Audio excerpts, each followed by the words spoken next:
I'm Jeff Zimbalist, and I'm a director of the Two Escobars. I'm Michael Zimbalist, and I am also a director of the Two Escobars.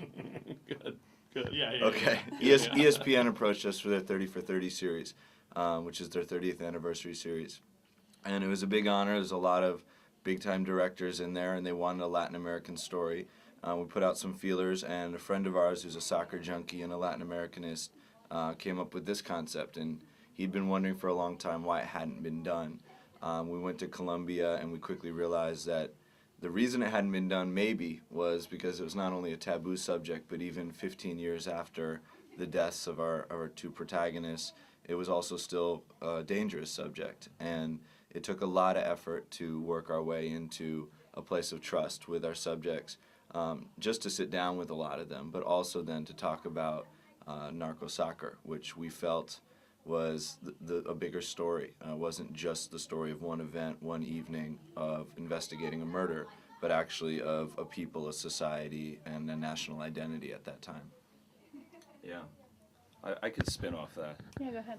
Yeah, I think that we, talking about how we came upon this story, I think that we shifted gears a few times. So we originally set out to tell much more of an investigative piece into the events surrounding the murder of Andres Escobar, and then very quickly realized that his murder was really just the tip of the iceberg, and that it couldn't really be understood even as an isolated event.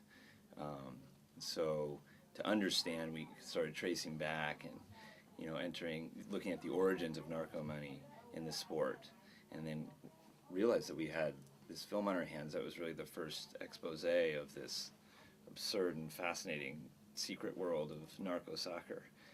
And then it was within that world that there's another story that really emerged that was, bigger than narco and bigger than sports. That was this story about, the hopes and dreams of a whole nation, of a people that were intrinsically tied to the success of this team, and about the great power that soccer had to not only change a country's image in the eyes of the world, but also to restore that country's sense of identity and self-worth in this time of incredible violence and suffering.